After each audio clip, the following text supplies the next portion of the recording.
Sahana Vavatu Sahano Bhunaktu Sahaviryam Karavavahe Tejasvina Vadhitamastu Ma Vidvishavahe. Om Shanti Shanti Shanti. May we be nurtured together, may we be nourished together, may we strive together, may our learning shine, may we not quarrel. Peace. Today is going to be about clarification of two things. One, how a wise person does not speak. That is, the psychology of a wise person, which is not. And the psychology of a wise person, which is. The reason for this is to get a clear understanding of what is a direct experience. It's called anubhuti of a wise person, so that we have a distinction and we can have some kind of a gauge or barometer. Where are you at personally? And also common mistakes that happen even in the Vedic world of being exposed to this. And the reason for this is you have something to base on and draw from so that they don't occur by accident. Because it's very easy when we gain knowledge, then we can start, subtle arrogance can pop in, ego arrogance, and starts to say things like, now I am Brahman and everything else is illusion, everything else is just change, and that's just the world. So that's not the point. And because when we say Sarvam Brahmaha, everything is one, what that really means is there's a direct knowledge that nothing can be rejected or denied, because one means nothing's actually two. So there's no two-ness here. That's what Advaita means. So any kind of rejection or pushing away or denial is that subtle mistake that the knowledge of Vedanta hasn't been firmly established yet.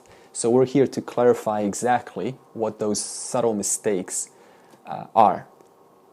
And we're going to start by giving you an order of the smallest according to... See, there is no hierarchy, let's get that straight, because hierarchy now implies stage 1, stage 2, stage 3, and different orders of reality. It doesn't work like that. Everything's just instant. Everything just pops. One example of this is when you begin to dream, right? When you find yourself in a dream, do you suddenly see how the dream builds up slowly, little by little? Or do you just find yourself right in the middle of a storyline? Yeah. You see, there's no first here, so we cannot say who came first, the chicken or the egg, or the father or the son, because there is no father without the son, or the son without the father. So that's the linear mind trying to put a start to things, but there is no start to things. Yeah. So the order that we're going to do and go over is the smallest from the microcosm, and I'm going to increase that to the macrocosm. And I've started here with modifications. So modifications, this entire bubble, is anything that changes. Basically, mithya, the variable, the changing. So let's see now what is inside this bubble. We're going to start from, you can say even smaller than quarks or bosons and then God particle, but I've just started from quarks. So we'll start from quarks in terms of, quote, hierarchy of creation. And we go a little bit bigger than quarks, and we have particles. Okay? And then after particles, we have, for example, subatomic particles. They're coming together and they form... Is that quarks or quartz? Quarks, yeah. Quarks. Is that the wrong spelling? Yeah. Okay. And then we have atoms. Okay? And then atoms combine and they create molecules. For example, the molecule of water is 2 atoms of hydrogen and 1 atom of oxygen. And then after molecules, we have cells. It could be cells of a plant, it could be cells of an animal or a human being. For now, in this example, we'll stick to the human being. And then we have those combinations of cells create limbs. A limb of an arm, a limb of a neck, a limb of the toes, everything is now then put together to finally create what we call a human being, which is of the 5 koshas, or the 3 bodies, which we already went over. Would kosha translate as sense, 5 senses? Would that be, or? 5 koshas is the 5 sheets, the 5 layers, Oh, the 5 layers, that's which right. pancha kosha, which comprise the human being. Yeah. So does anyone remember what the 5 layers are? Actually, let's go over them together. We start with the annamaya kosha, the physical. Yep. And then we go into the pranamaya kosha, prana. Right. And then we go into manomaya kosha, mind. And then vijnanamaya kosha, that's the intellect. Yep. And then we go into anandamaya kosha, that's the bliss sheath or the causal body. So when I speak of the 5 koshas, that's what I'm talking about. So that basically means, for a revision, that every kosha has a function. And every function serves the completion of a human body, a human thought system. Okay. So then, the cause of the 5 koshas is the 5 elements. So what we could say is, starting from the top, the cause of quarks is particles, subatomic particles. The cause of subatomic particles is atoms. The cause of atoms is molecules. The cause of molecules is cells. Cause of cells is limbs. Cause of limbs is the 5 koshas. You can also do it the other way. You can say that quarks cause particles.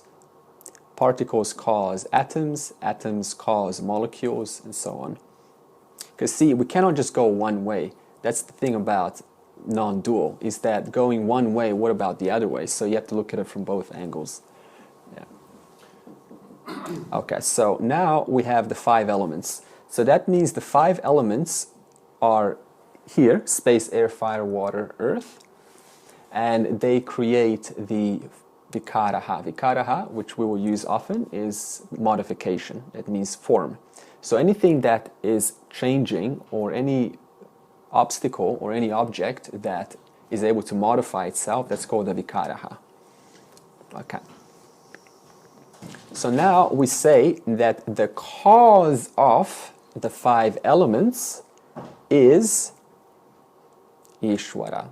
Ishvara just means cause. Because when we get to the 3 bodies, you could say that the 3 bodies, we talked about the 3 bodies of the human being, but the 3 bodies, there's also of the macrocosm. Ishvara, cause, Hiranyagarbha, that's the subtle body, and then Virat, that's the gross body of the macrocosm.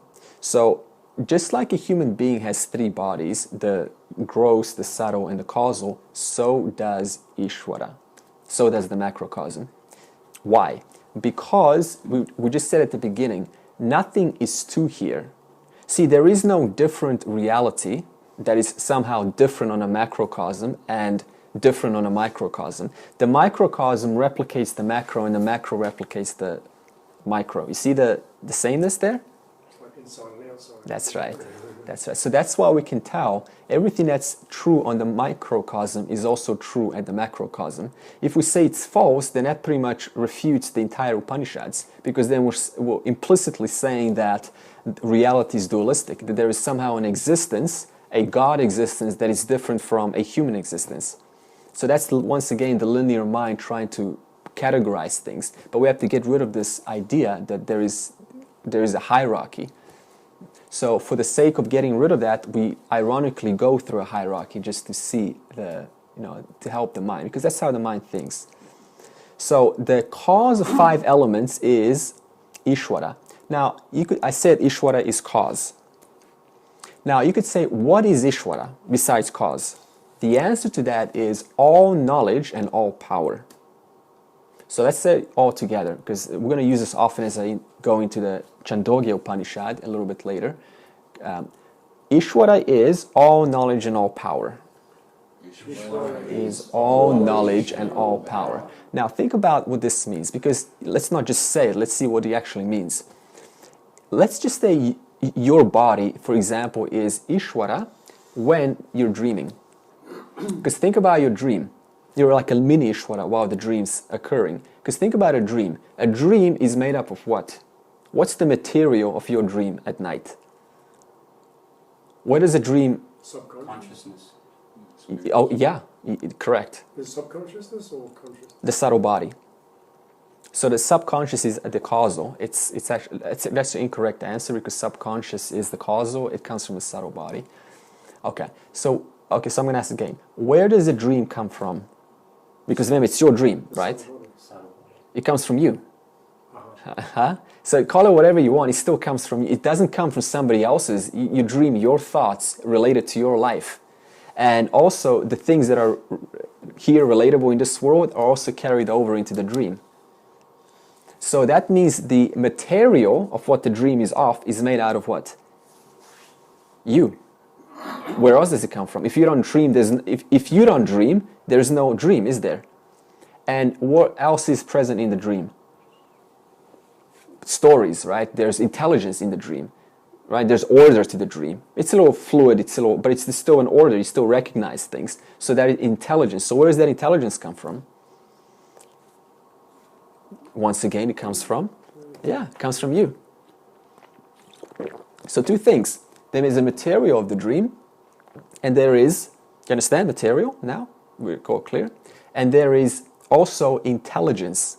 And both the material and the intelligence come from the dreamer, the mini Ishvara, lying in bed.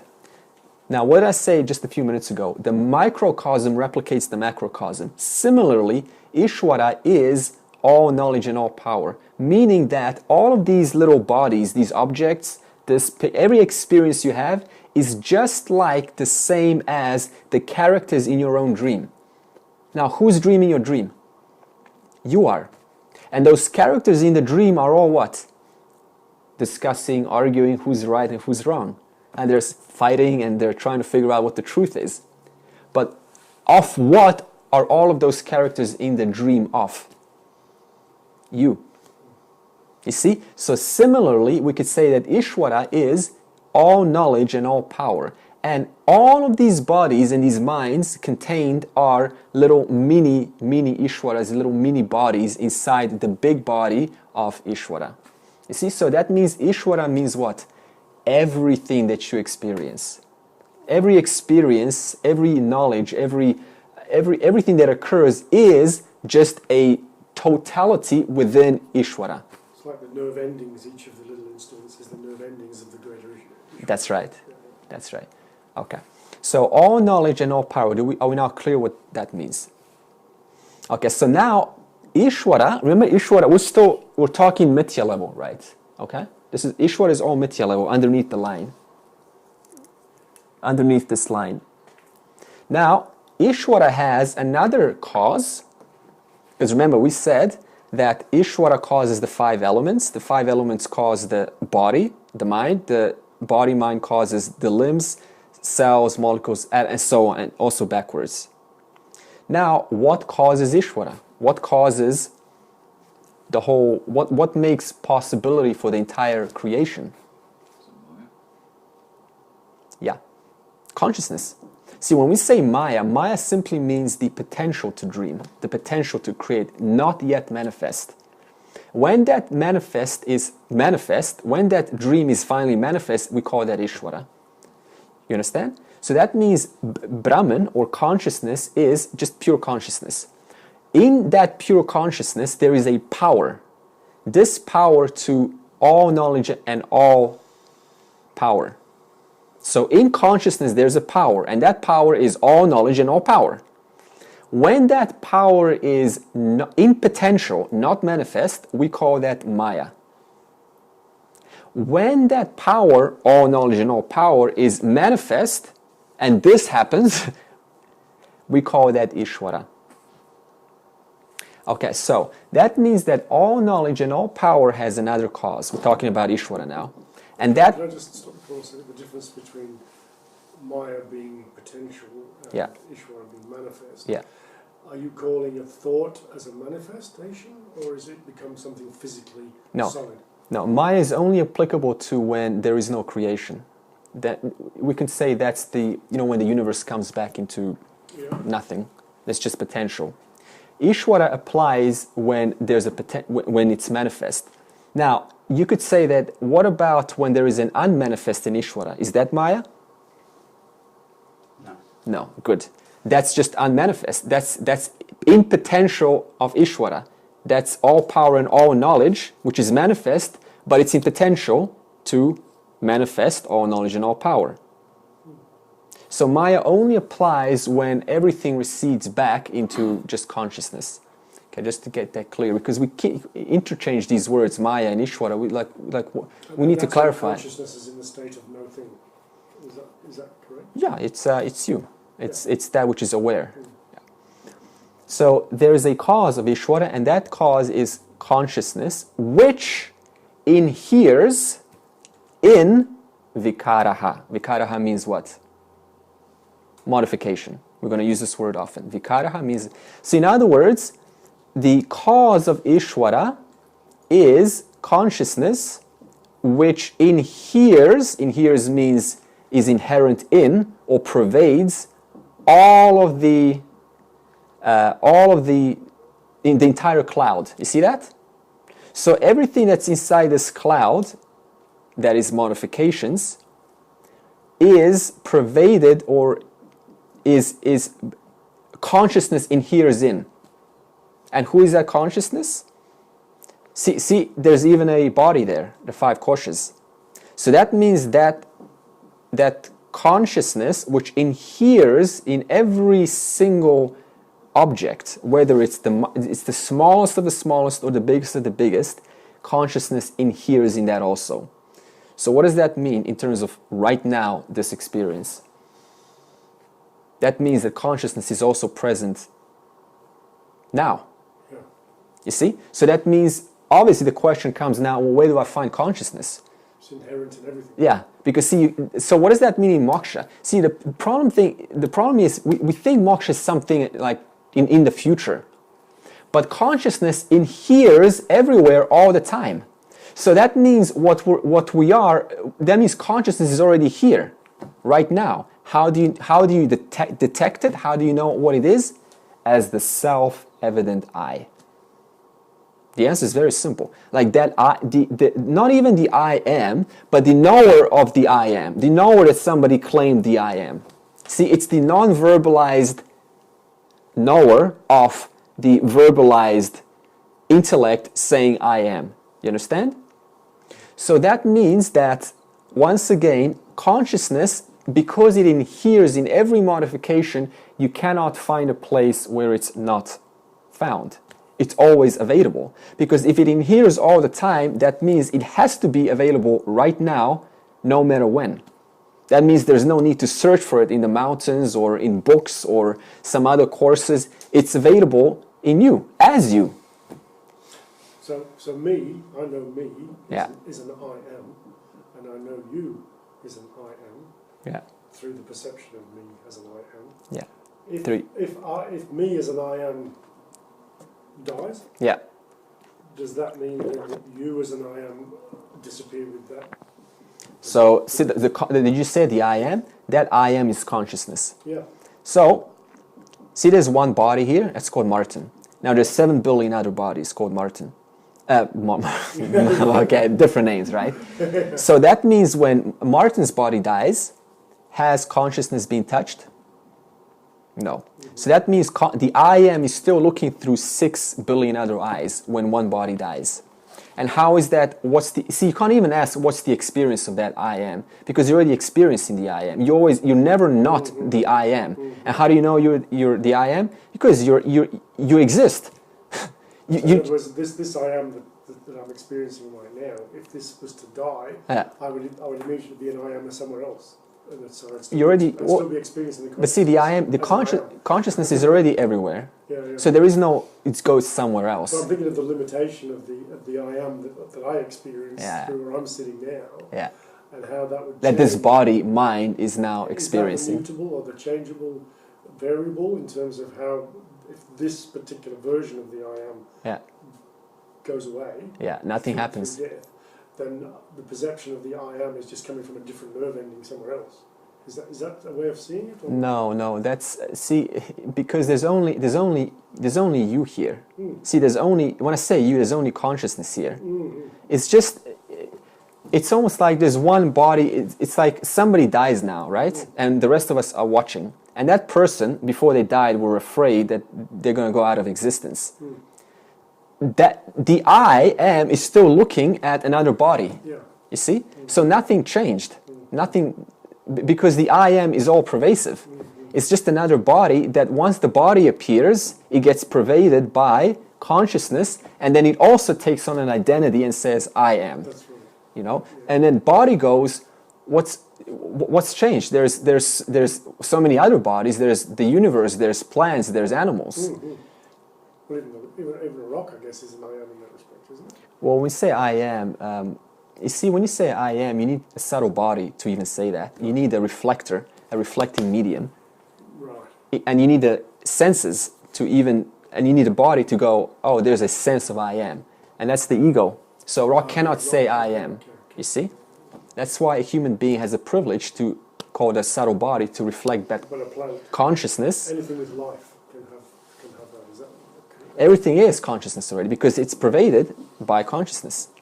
But a rock or a tree doesn't know about itself because it doesn't have the senses and a subtle body, like a human being. Okay. So now we can come to a statement and make a concluding statement about this teaching and say, that's how not to say it. Okay. I am, therefore, the truth of Ishvara.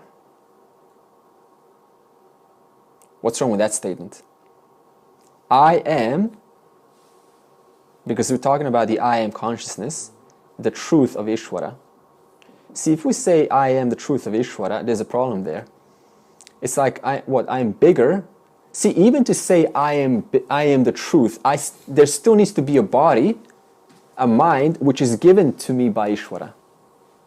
So we cannot say I am the truth of Ishvara, because unless you understand directly what that means, but it's very hard to even say that, because there's sort of a like, how can you be bigger than Ishvara? It's just, Ishvara is like what's giving you the body, what's giving you the mind to make these statements. So it's just an utter humble gratitude to Ishvara. Thank you for giving me this body. There's not even the thought occurring, I am bigger than Ishvara.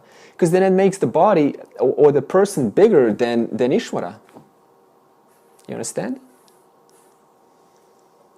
See, a person cannot say, when I say I am bigger than Ishvara, a person cannot say that. You can say that, but unless you know what that means. But if you just go on saying I am Ishvara, I'm bigger than Ishvara, then think about what that is. It's a subtle, arrogant ego. So we don't say that. What we say is, I and Ishvara enjoy the same truth. See the difference? I and Ishvara enjoy the same truth consciousness. See the conversion from a dualistic point of view? I am bigger than Ishvara. I am different from Ishvara, and therefore I am bigger. You see that error that people create? That going on about non-dual and then going I am bigger or I am the boss. I am the boss of the whole creation. I am separate too. Yeah. It's technically they're saying I am separate. So we have to be careful how we even use our language, because subtle thoughts like this can suddenly grow and we start to have this wrong idea about what non-dual means. Because, see, if you're at one wave, how can you say I'm bigger than the water? There's no logic there. Everything is water. So it's more like I appreciate myself as who I am, which is the water. Equally so, I appreciate everything else as water, which is also who I am. That's the way. Yeah, so therefore I and Ishvara enjoy the same truth. Okay, so now let's put this in another way. We're going to say the truth of Ishvara. When I say Ishvara, I'm talking about Mithya. The truth of Ishvara is consciousness. We just established that. Okay? So what we just said is the truth of Ishvara is consciousness. Remember, the truth of this jumper is the wall. That's right, because it pervades the wall. Very simple. And that consciousness is present as I said, the self-evident I. See, this is why I said from the beginning that moksha is easier than 1 + 1. Because even to know what 1 + 1, you still need to be, like rational. You still have to learn how to, at one point we didn't know what plus meant. We had to learn that. But what we didn't need to learn is the sense of existence, just your existence. Nobody has to teach you, you just know that you exist. That existence is that self-evident I called Atman.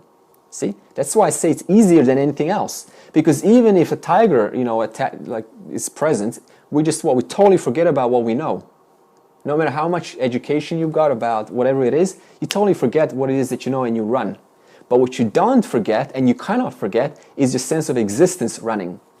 Your sense of existence calculating. Your sense of existence trying to figure it out. Sense of existence getting it. Sense of existence losing it. There's always that existence present, and yet all of the forms, vikara, modifications, are always coming and going. That's why it's present as the self-evident I. Okay, so that means that whatever modification means mithya, whatever modification you see, when are you not seeing modifications? Exactly. Whatever modification you see, there is Ishvara. Because remember, this entire bubble is caused by Ishvara.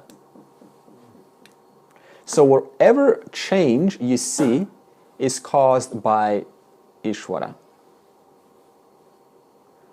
In other words, wherever there is form,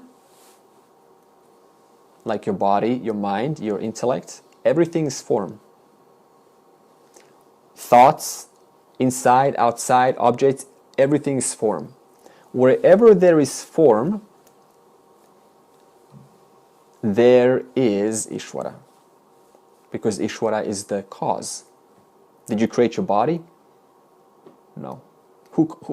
See, isn't it funny? If we as human beings, we actually study nature. We study what's given to us. We study what's offered. We don't create and then we go, oh, here's someone else who can study. We actually try to study what's given. Who has caused these things that we're studying? Ishvara. So you could say that no thing is Ishvara. Like no thing is Ishvara. What does no thing mean? Nothing. Nothing is Ishvara? All knowledge. No, we'll just stick to the original words. All knowledge and all power. Okay. Yeah. Okay. So wherever there is form, there is Ishvara, which is all knowledge and all power. And Ishvara is, in manifest, constantly modifying. That's why we have it's from one state to the next. That simply means it's true now, but 1 second later, it's not there anymore. It's a different, takes on a different quality, a different attribute, a different color, shape, text, form, whatever it is. You know this from your own experience. Your experience is constantly changing. Yeah, that's all knowledge and all power in operation. And so the truth of Ishvara is consciousness. You see the language that I'm using? I'm not going, you're the boss and you're Brahman and Ishvara is just this little, thing that offers you this body and you got to stand, in your awareness. That's easy to say, but there's so much more to this. Otherwise, this languaging can trick us and we end up in another dualistic form of version of reality. That's why we're giving you this precise order of the words. Okay. So the truth of Ishvara is consciousness, Brahman, awareness. These are all synonymous words. At that point, there is no change. That's the only, quote, place, it's not a place, that's the only principle which has no modification. That means Ishvara and this entire bubble, all of this is a modification. And the only principle which doesn't modify is consciousness. That's why all of the changes are known. as I said last time, you need to have a non-moving, non-modifying principle in order to tell about the modifying principle. Okay. So now let's cover some mistakes. Can I just ask you a question? Sure. I don't quite get what you mean by the truth of Ishvara is consciousness. Do you mean... The nature of Ishvara is consciousness. Okay. Yeah. See, the reason I use the word truth is, you can use essence for nature. The nature of Ishvara. You like that word better? But it's easier to grapple with, I think. Yeah. I'm using specifically the words exactly as passed to me by the teachers. The truth of Ishvara is consciousness. Yeah. So that means the nature that causes Ishvara. That means, so if the truth of Ishvara is consciousness, then what's the truth of this jumper? Yeah. You understand? So the jumper is form. Yeah. Okay? Vikaraha, modification. Now, what causes the form? What gives this form possibility to exist? The wool. So another way of saying it is that everything is consciousness? Everything is consciousness. Now, here's a question. What gives this modification the power to turn from one shape into the next? Because see, we have a little problem now. If I just say Ishvara is form, then it's just static. But what gives it intelligence to turn into, let's say, gloves? Or to turn into a different, a scarf, right? What gives it that intelligence? That's why I said all power and all knowledge. You see? So there has to be some principle which says, okay, we have consciousness, it's here. We have form, it's present. But how do we now, what principle, because consciousness can't do it. Consciousness is not intelligence. Consciousness is just consciousness. It's just awareness. So what principle says, okay, jumper, turn into a scarf? What principle does that? Ishvara. That means there is intelligence. Think about it this way. We're going to get to this. At a level, okay, for example, let's take a molecule, water molecule, 2 hydrogen and 1 oxygen. Now, who even said it's going to be that combination? Because you put just 1 oxygen, it's not water anymore. And who even said it's going to be 11% hydrogen and 88% oxygen? Did you know that? So the entire molecule, despite it having 2 despite having 2 hydrogen atoms, the totality that it constitutes, it's only 11%. And water, despite 1 atom of oxygen, constitutes 88%. Who gives this exact combo? You see? So that's what we mean by intelligence. And if you inquire and look at the entire world, it's just full of who says that I'm going to take atoms and I'm going to put them in such a form that's to create a rock and not a tree? They're the same atoms. That's what we mean by intelligence. Okay, let's see what moksha. Moksha just means freedom. What moksha is not. Moksha is not exhausting. Just bear with me. Is not exhausting samskaras or vasanas. It's a big mistake. In Vedanta, we think it's all about just exhaust your vasanas, exhaust your samskaras. I'll tell you where the yes and the no is. First of all, the exhausting of samskaras should be done mainly, and are done mainly in the first 3 stages of purusharthas, of your goals of life. Artha, dharma, and kama. Remember, the last stage is moksha, after the first 3 stages. So artha and dharma, it mostly gets done in dharma. Dharma is virtue, being wise, being stable, being concentrated. The work gets mostly done in the first 3 stages. When it comes to moksha, rules change, guys. What that means is that the thinking about how to handle reality changes. Before the interest of moksha was there, the handling of reality was about working on yourself, purification. when you're ready for moksha, that idea has to go, because that purification belongs to what? Vikaraha, modification. And there is never you cannot have purity in mithya, because it's always ongoing. There's always new, fresh things coming up. So that means by the time I purify, there's a new modification which is going to cause me to go, oh, I need to purify this also. So that means moksha, you need to accept a very important fact, and that is you need to let go of this idea that I need to, quote, purify. Because what are you purifying? You're purifying the 5 koshas. You're purifying the cloud. But the cloud is modification. It's always new. It's always fresh. And not only that, but the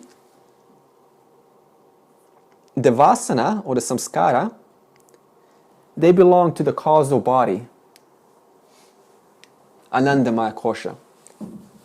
Who said subconscious mind? We don't, we don't use that though. We just say causal body. Okay. See, they belong to the causal body, and the causal body belongs to, like everything, belongs to Ishvara. You didn't create your subconscious mind, did you? Like, what did we create here? Nothing. We're just aware of the creation, but we didn't create the creation. You see? So that means that because it belongs to Ishvara, and because the field, it's another way to say what Ishvara is, the field is always full of thoughts. That means these thoughts are always pervading the causal body. So there's always new apparent samskaras coming up. A person clears one samskara, a new one comes. And they're like, oh my God, there's so much work to do. That's very common in the in the self-help world, is they're just I'm working on myself. There's so much to work on. It never ends. That's why I say with moksha, the rules need to change. You need to understand, yes, there are a whole bunch of seemingly negative, and let's not even label them. There are some conditions, but so what? They're never going to stop, because it belongs to vikaraha. It belongs to the modifications. So I need to understand, as we will get to what the solution is, that first of all, nobody ever in history of mankind completely exhausted their samskaras, ever. What's the logic behind that? Because whether you have knowledge or not, it doesn't matter. As long as the body is alive, it's going to be acting. And when it creates action, naturally it's going to have consequences. It's going to create effects. And effects are naturally going to cause, responsibilities in the world. So that means that as long as the body is alive, you're just not getting rid of samskaras ever. So that's why I say we need to get rid of this idea of purifying. Even though there is an aspect of purifying, which I will get to. Okay, so now the correct understanding is like this. First of all, that samskara is a vikaraha. Vikaraha means modification, just like anything else. I said in the bubble, no matter what, even a thought or a feeling or the eye sense, all of that is a vikaraha. Okay, so the understanding is that is also a vikaraha, the samskara. And wherever there is a modification, wherever there is mithya, that's exactly where there is satya. Because we said in the beginning, consciousness inheres in the entire bubble. So that means wherever there is a jumper, that's where there is the wool. Wherever there is a thought of impurity, that's exactly where you are, consciousness. You know why? Because you're aware of that. In that aspect, you are. You see what I mean? So that means no matter what emotion or feeling you have, because consciousness also inheres in that, that's why you're aware of that. That awareness is consciousness. It's called Atman. Okay, so hence so there we have, so wherever there is consciousness, that comes in a form of awareness of filling the blank. Awareness of knowledge. awareness of, whatever the vikara is, awareness of the thought, awareness of not knowing, awareness of knowing, awareness of driving, awareness of sleeping, awareness of dreaming, awareness of coming here, awareness of not coming here, awareness of eating, awareness of talking, whatever it is. Awareness stays the same. The object or the vikara changes. That's what we said. The invariable is awareness. So that means all we're doing is we're shifting that I from the vikara, from the changing to the non-changing. See, this is just a nice picture which just gives it away. This is, you could say, a jiva, an ignorant person, and they think they're apart from the whole, but they're not. So all we're doing is just removing that false notions that I'm not already the whole. You see, so that means I'm shifting, you're shifting the I from the vikara to the non-changing reality, which is consciousness, and which is in a form of awareness of whatever you can think of. Remember that experiment when I said with you guys? I said, imagine going to the furthest reaches of space, and there's nothing there. There's nothing there. Test question. Is that true? Why not? Because you're there. Huh? Because you're there. Yeah, you're there. That's right. You see what I mean? How would you say there's nothing there unless you're there to report there's nothing there? That's what they mean when they say, wherever I go, there I am. That's the wisdom quote. So what does that mean? That means there is no place that I cannot be, because whatever I tell you, I'm aware of that. And that awareness is awareness of filling the blank. That's why I like that idea of no thing being the opposite of something. Yeah. As opposed to nothing. That's right. So you're even aware of nothing. That's why you say there's nothing. Yeah. What do you think about? Nothing. Yeah. What's deep sleep? What's in deep sleep? No one's going to tell me, there's objects in deep... No one's going to tell me there's nothing in deep sleep. So that means awareness of even nothing. Okay, so moksha, hence... So nothing exists, but it isn't something. Yeah, see, even nothing is still something. So even no thought is just the awareness of the absence of a thought.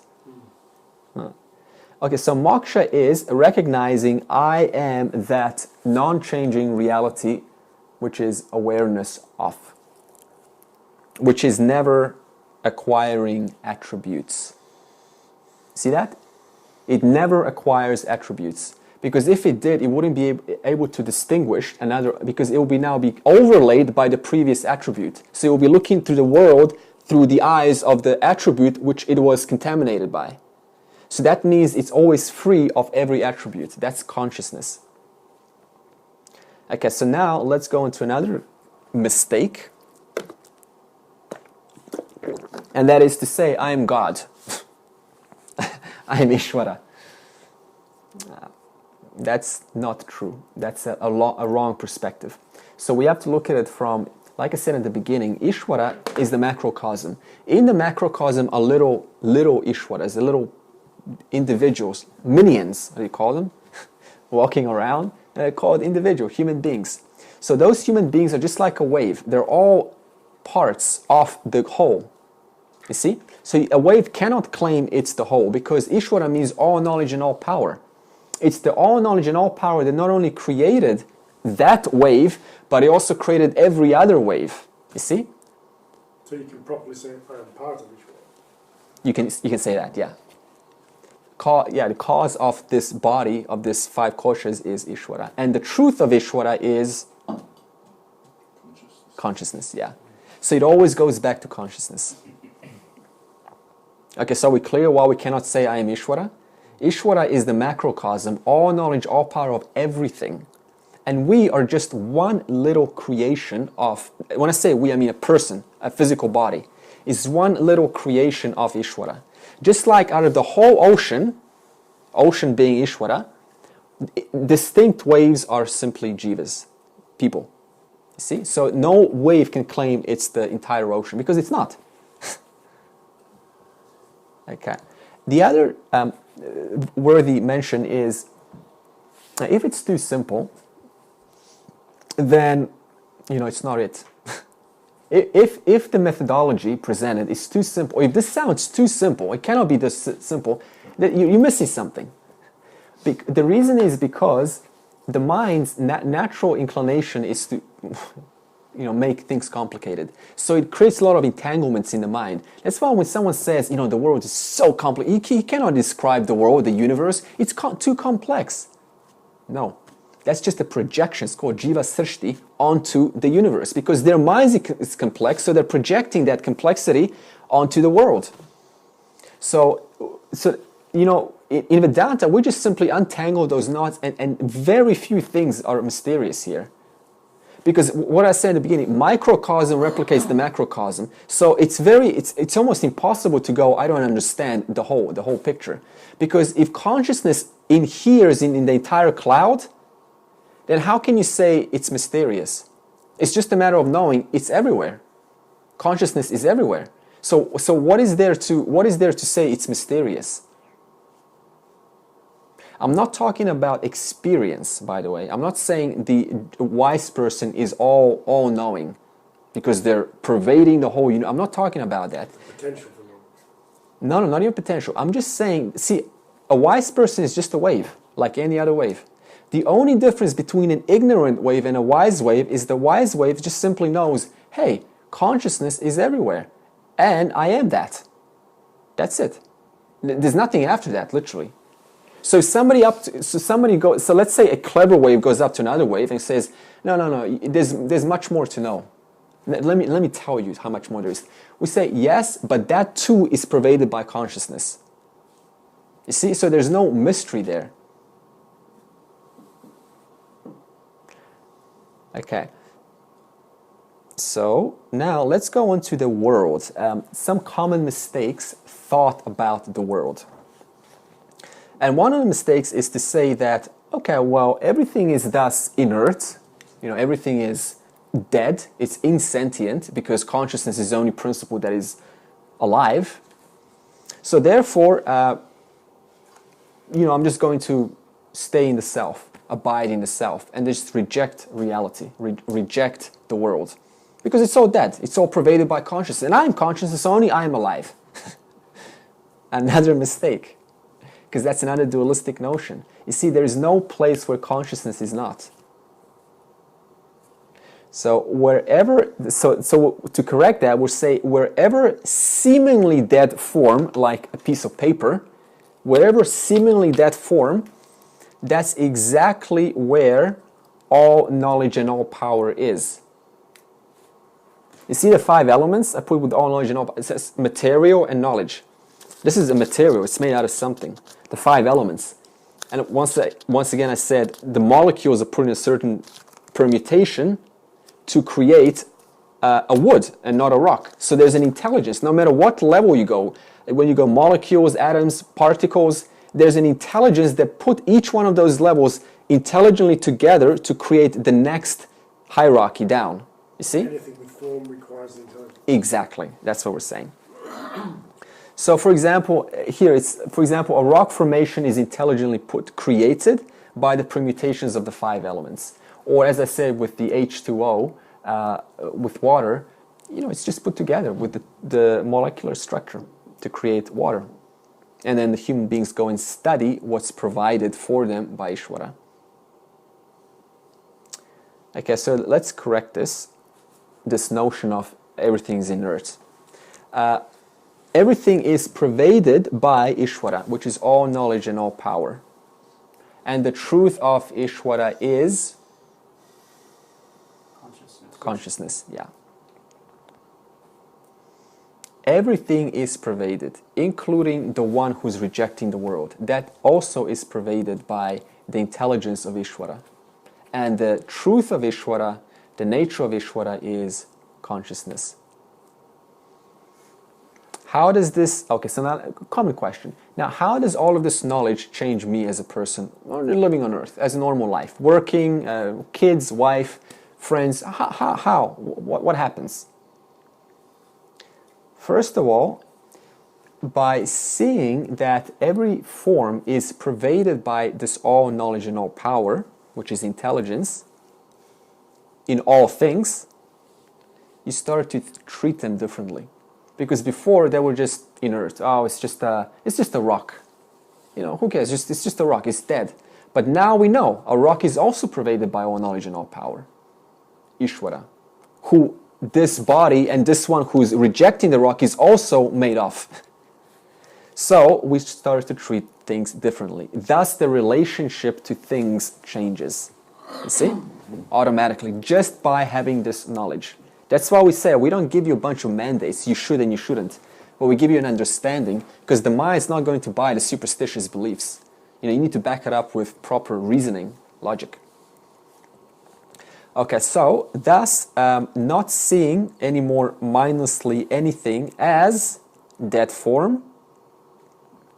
A common example is to say, oh, you know, I'm self-realized. Why are these people praying to, you know, these dead statues? What's the point? You're just wasting your time. You're praying to a bunch of atoms.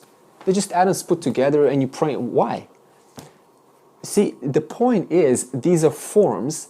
And what is a form made of? Ishvara. And the truth of Ishvara is consciousness. So all of these forms, all of these deities are just a symbol of you, of consciousness. You see? So that in that way, the attitude changes towards prayer and actually worshiping things. That means you can worship anything, because now you know everything is pervaded by that great intelligence, including that intelligence, all power and all knowledge, which is going to grace one with permanent knowledge. Ishvara. What we're saying is you cannot escape Ishvara. Everything is given to you as a person by Ishvara. So avoiding, so in other words, all it's saying is the whole life, whether this person is wise or not, is spent in forms. It doesn't matter if they know who they are or not. It doesn't matter, because they still need to participate with the world. They still need, you know, to survive. They still need to deal with other people. They're still dealing with forms. So the understanding simply changes.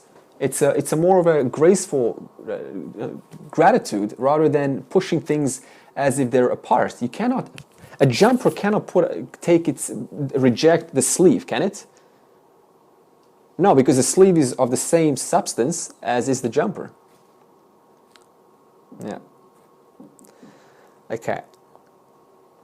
What do we have here? Okay, 2 mistakes of a Vedantin. 2 more mistakes now. Okay. The first one is to keep, it's very common, to keep this knowledge, this knowledge of who I am, the self, in the intellect. What's wrong with that? What's that going to lead to? If we try to sort of hold it as an affirmation, I am consciousness, I'm never changing, I'm never changing, I'm never changing, I'm never changing. What's the problem with that? Separateness. Huh? You started to generate a separateness idea. Not only that, but also that is an intellect. And where does intellect belong? Mithya. Changing. So that means if one gets this and they try to hold it in their intellect, because the intellect is also a vikaraha, changing, that means it's eventually the intensity of, quote, getting it is going to subside. And they're going to say, I said this last week, they're going to feel like they lost it. Yeah. So that's why moksha is not about some kind of an idea and affirmation. I'm it. It's just an understanding that comes as we're teaching you now. You see? By removing false notions about what reality actually isn't. And then all that's revealed is what reality actually is. That's why I said, Vedanta is, last week, praptasya prapti. It's already, you're discovering what's already accomplished. You as you are already accomplished. There's nothing to accomplish with consciousness, because you're always aware, right? So there's no need to get awareness. There's no need to get existence, because you already exist. And existence is consciousness. You see, so it's just a matter of accepting my existence is it. That's it. Consciousness mixed with 5 koshas. And the koshas are going to remain. So it's not about trying to get rid of the body, trying to get rid of the thoughts, trying to get rid of ideas. Just knowing that wherever there's an idea, it's pervaded by you. in a form of awareness of. Awareness of that idea. You see, so you're always present. And moksha, therefore, is just simply accepting that awareness is it. Yeah. Okay, the other one is, okay, so we're clear with the problem with holding the thought in the variable. So just explain trying to sustain peace as an analogy for that. Hey? It says e.g. trying to sustain peace. Yeah, sure.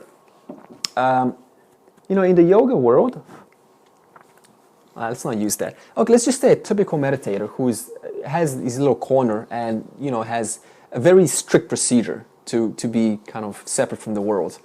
So they need that. They're dependent on their environment. Yeah? They're dependent on not meditating on the bus stop, choosing to meditate in the forest instead.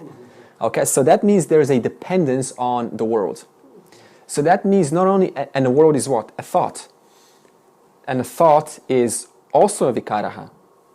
So therefore, they're depending not only on on the world, but they're also depending on their own thoughts to sustain that peace. Because you need to have a thought of this is peaceful. Right? And that thought also is going to change. So this is not about holding a peaceful, attitude. It's just about having this knowledge and still being okay with whatever the turbulations of life occur. You see? So that's why I say moksha, you have to change your attitude. It's no longer about being, peaceful and spacing myself away from the world. It's just accepting wherever there is a vikaraha, that's exactly where there is consciousness. That's it. Desires. Okay, this is the other one. Very, very common. Quote, I need to get rid of my desires in order to contact the invariable. That's the certain yogas have this analogy to purify the mind, vasanas, all of them, or maybe not all of them. The desire to get rid of desire. That's a very common, very common. And then once that happens, only then I'm going to make contact. But what's wrong with that? What did we say at the beginning? Consciousness inheres in everything, all the time. It's never not present. So that means consciousness in a noisy mind is still there. That's how you say, I have a noisy mind. That awareness of, that's you. And then you say, I have a clear mind. Awareness of, clear mind. That awareness of is you. You see? So in Vedanta, you just simply recognize I am that awareness that's always aware of whatever it is that's going on in the mind. So, okay, so let's talk about trying to get rid of desires. For example, let's say impurity, like I am not pure enough, right? And so I need to purify myself. So what happens is the I who's making that statement believes they're the vikaraha, the change. And they're dumping that change onto Atman, which is free of vikaraha. You see the error? Mm-hmm. So now they try to purify themselves, which is a vikaraha. Because see the problem with mistaken identity? So the mistaken identity is I am the changing. And the impurities belong to the changing. But in reality, you're not the changing. You're the non-changing. Okay, so let's go into the order of this to give you a logic. So I am, this is how they will speak. I am impure, which belongs to 5 koshas of the 3 bodies. The mind is impure. It's gotten its stuff from parents, from the media, from different notions. It doesn't matter where. So that mind is impure. And because I believe I am that mind, I go, I am impure. So I tries to eliminate that impurity through different modalities. NLP, hypnosis, or whatever it is. But that I is actually pure Atman, but he doesn't know it. You see? So believing the I is going to be purified by performing the action of purification. But you cannot, because consciousness is already free. That means no matter how much action you perform, you're not going to get anywhere. It's just a matter of understanding who the I is. And purification itself is a vikaraha. Why? Because you have a little bit of purification, a lot of purification. You see, that's an easy barometer. Anything that has a variable to it that changes as an intensity, instantly, it's anatman, not self. It's the vikaraha. Yeah. So even when they purify, they go, oh, but I've got more purification to do.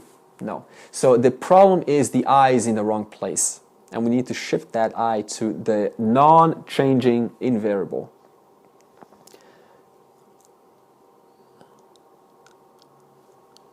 Okay, so we've covered...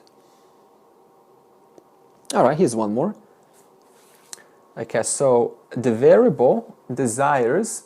Okay, so in actuality, what that person doesn't know, in actuality, what they don't know is that the variable, the purity, which is the variable, and their desires to purify belongs to the mithya, but it can't touch Atman. It can't touch Satya, because Satya is always free.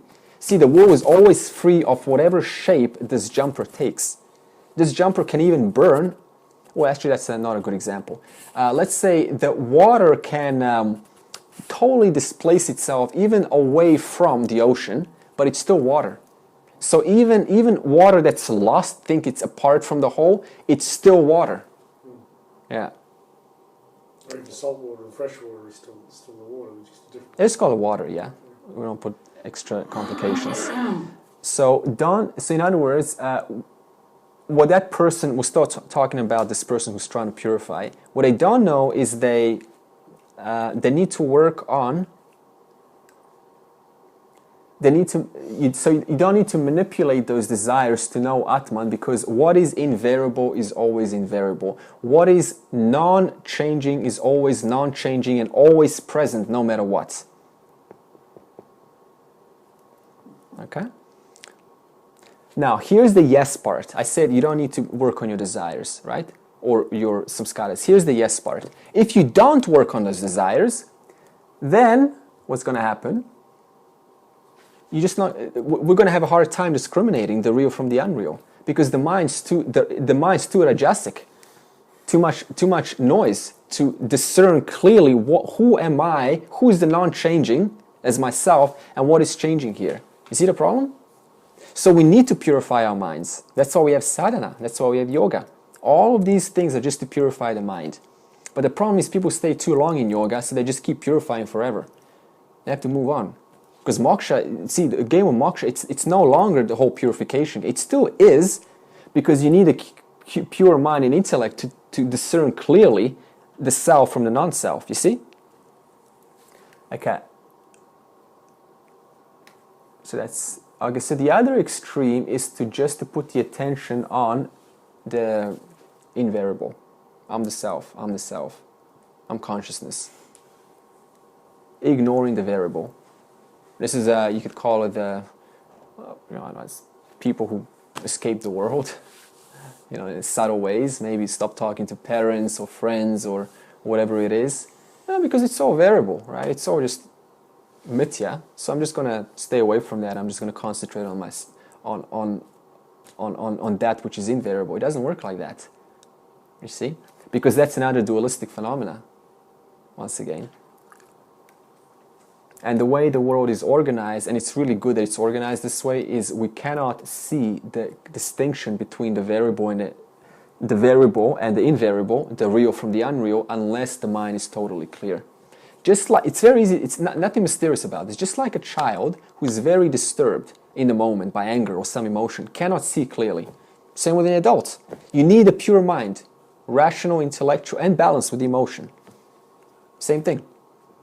So that's why it's not just about saying, it's just impurity that belongs to mithya, and you just focus back on the invariable. No, you still need to work on it constantly. So there's always that yes and a no. Okay.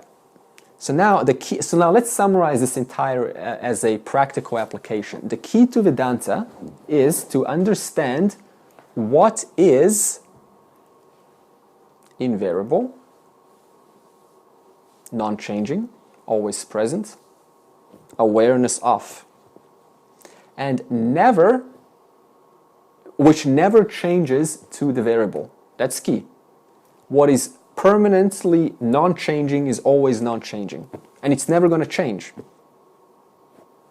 And until you're so clear about the distinction between changing and non-changing, that we don't need to consciously do the discrimination anymore. That is called moksha.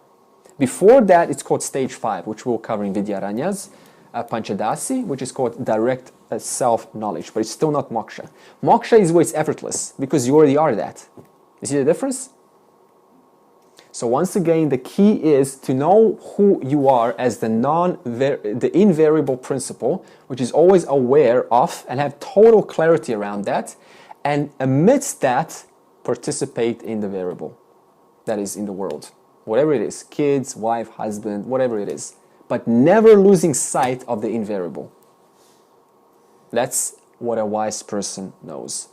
But they don't say it, because they don't need to say it. All right. Let's cover a denial mistake.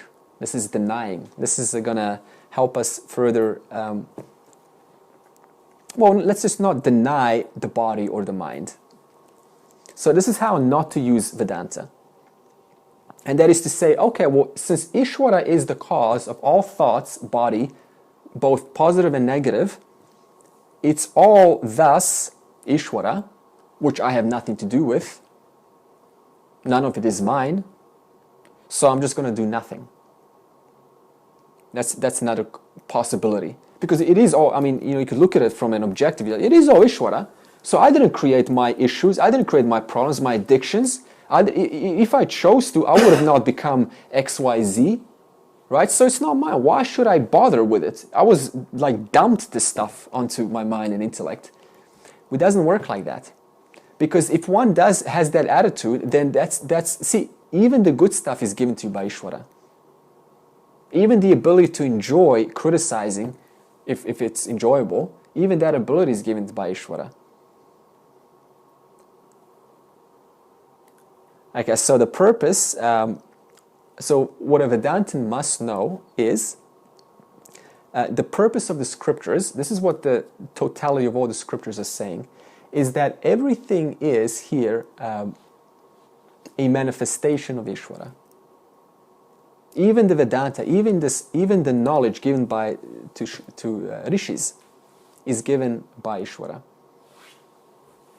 And the truth of Ishvara is consciousness, yeah. That's all. Which is no, that's what I was meaning before about the something and the no thing. It's both. Yeah. Yeah. See, it has a context, yeah. So they make sense. Okay, trying. Okay, so in other words, so the error is trying to disown the body and the mind, because after all, it's the 5 koshas, it's not I. So the error is not I, my thoughts, intellect, addiction is not I. Just ignore it. No. Let's see what it says. The solution is, this is how we can look at it. I am, that the awareness of the I am, that's Atman. Yes, I am much more than the body and the mind. Okay, we all agree with that. As awareness, you're not just the body and mind. There's, awareness is everything. Everything is consciousness. So I am much bigger than the body and the mind, no doubt. And the body and the mind is not independent of me, awareness. So what does this mean? Is this jumper independent of the wool? No.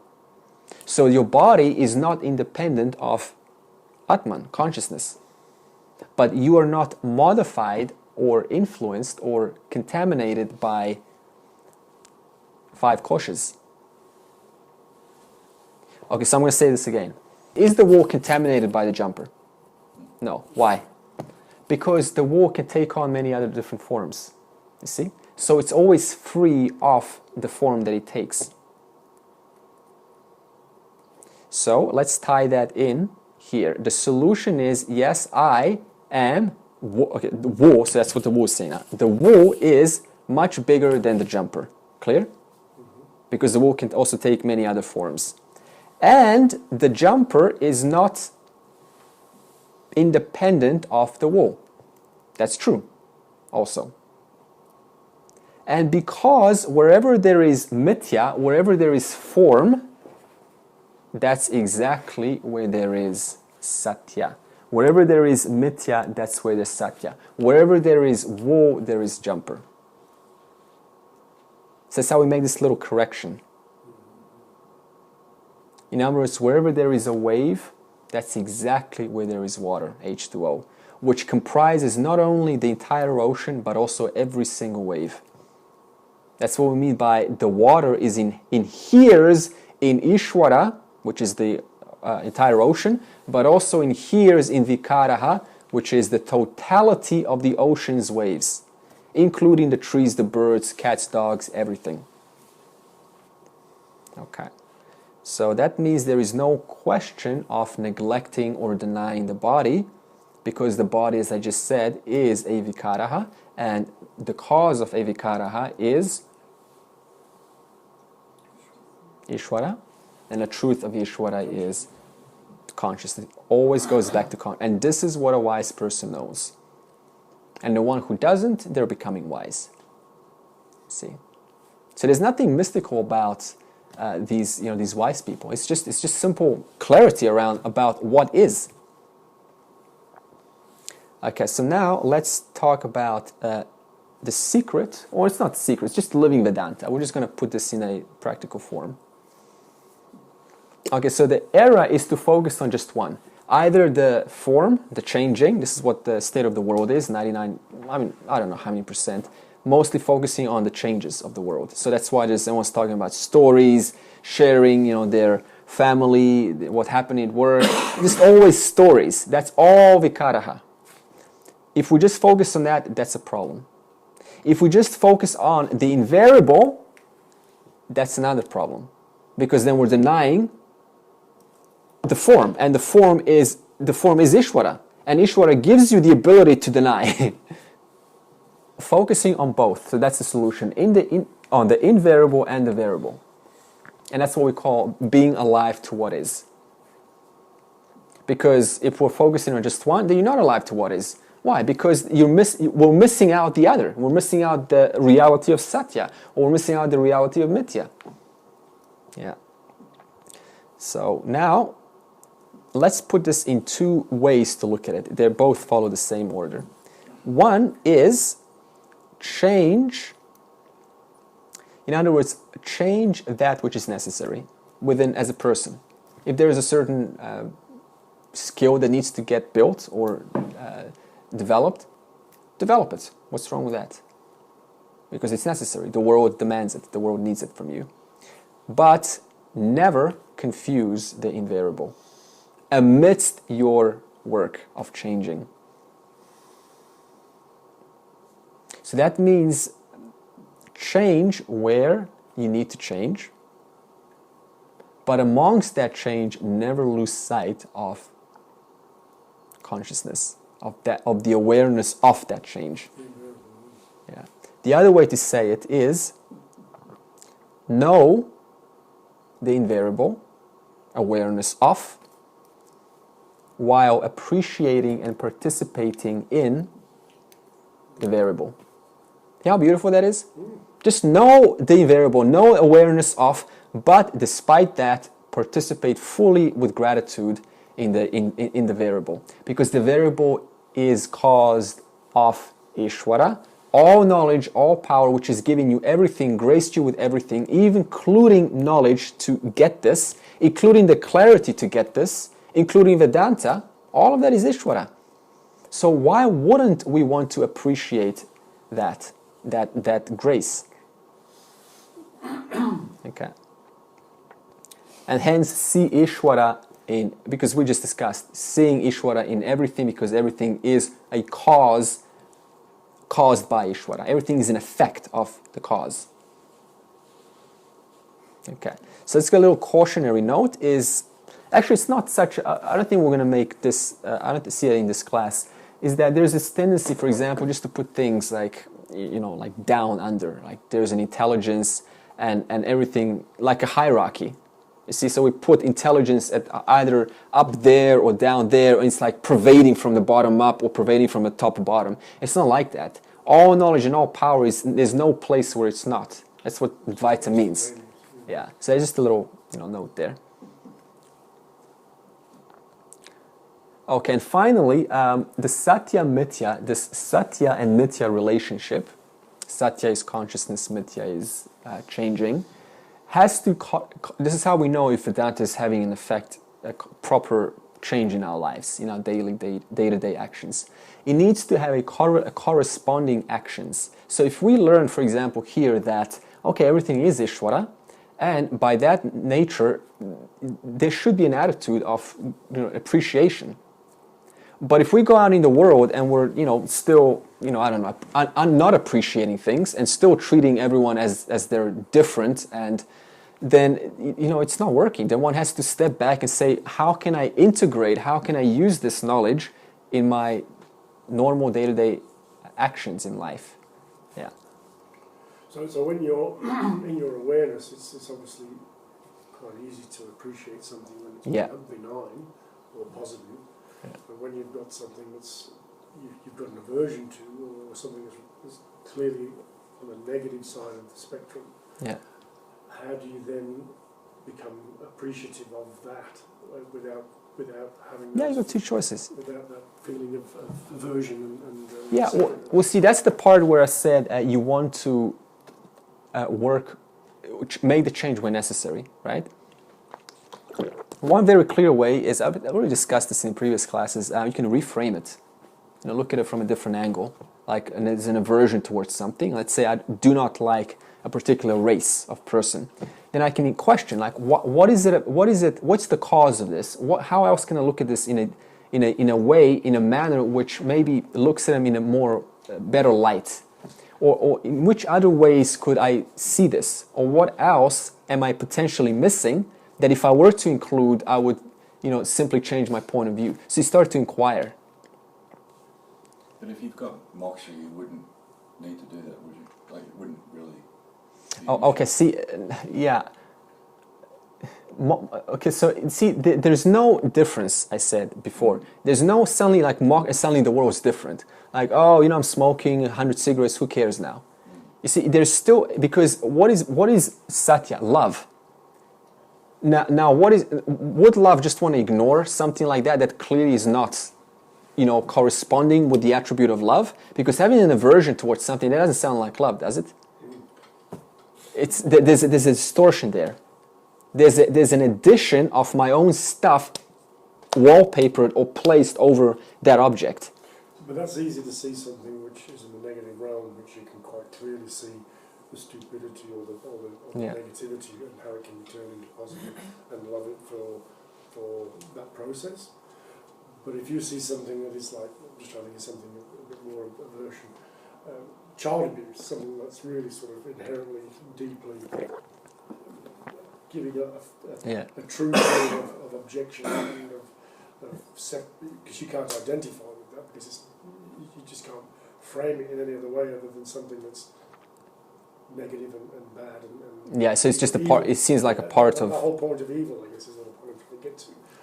How do you then love evil? Okay. Well, see, that one won't even arrive to that, because that's part of dharma, artha, and kama. So that's going to get resolved by itself through the course of their life. Someone like this is not even going to arrive to moksha, because moksha is too far of a stretch. How do you not react to something like that? Well, then we're talking about solutions. We can, like I said, reframing, writing it out, having a conversation to yourself about it, looking at it in a different way. Or if someone else has got a different, way of addressing. But is that then not just ignoring something as opposed to responding? No, because you're addressing it. You're conscious way to something. You're working with it. It's clearly there. Why would I want to deny it? Mm-hmm.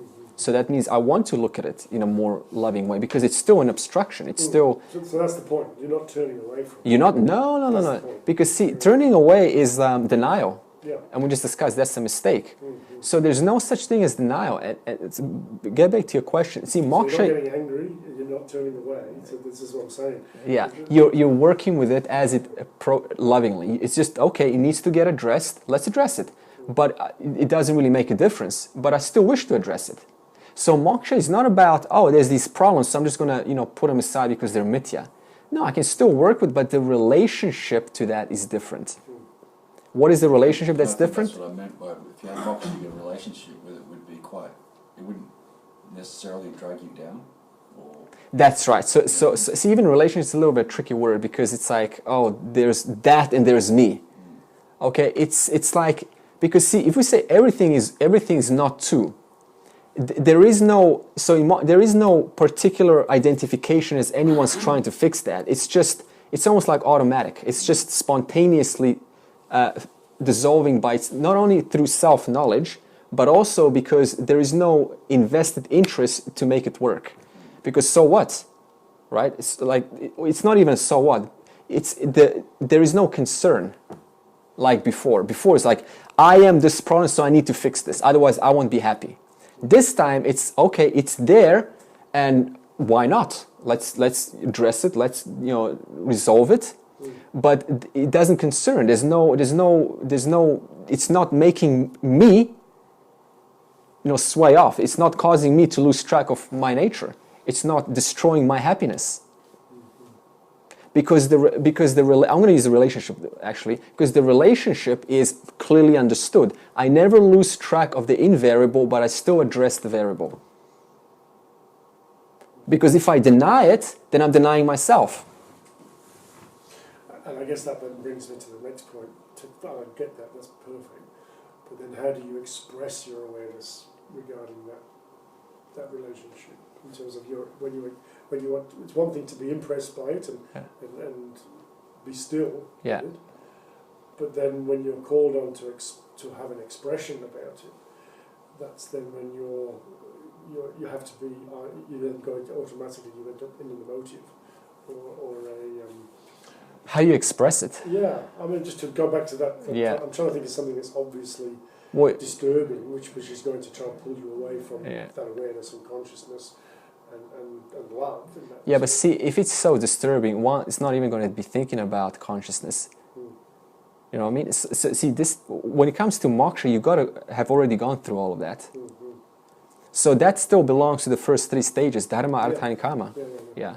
So for that you can find a psychology. That where the psychologists are perfect. All these modalities that are available, that's perfect. Yeah. And there's many methods. I'm sure you guys know some methods as to how to clear terrible emotions. It takes time. That's for sure. Yeah. It's very difficult not to get drawn into other people's anger and emotive states when they're trying to vocalize something or express something and draw you into that conversation. Okay.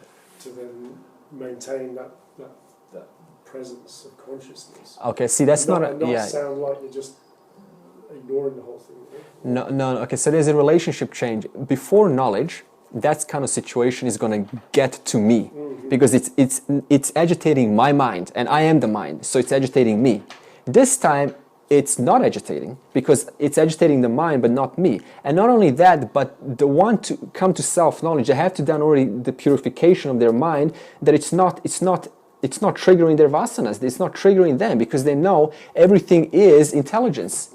And because before they took it personally, but now they just see it's an expression of Ishvara. It's just another wave. So the relation and the understanding, there's a more of a, you could say, compassionate relationship to those who are dumping their stuff. It's like, great, I love it. It's just nice, but it doesn't bother me. It's like you absolutely have the right to say what you want to say, but there's no agitation. Yeah. So the relationship, it's a very simple way to say is the mirage on the desert, where the father and the son, they see a water. What you call that? Oasis, a water oasis, and the son, the analogy of an ignorant person, he sees the oasis, and the son runs to the oasis, fully involved, and emotions there, everything's there. But the father doesn't move. He also sees the oasis, but he doesn't move. What's the difference? The father is a wise person. Knowledge. That's right. So they both see, you could say, an Ishvara-generated image. They both see the same tree. They both see their bodies. But the son is, because the knowledge is not there, he's acting in accordance to satisfy me. You see, because the body wants to get the water, so I'm satisfying myself, but the Father knows that's created, but that's not real. So the relationship changes. Okay.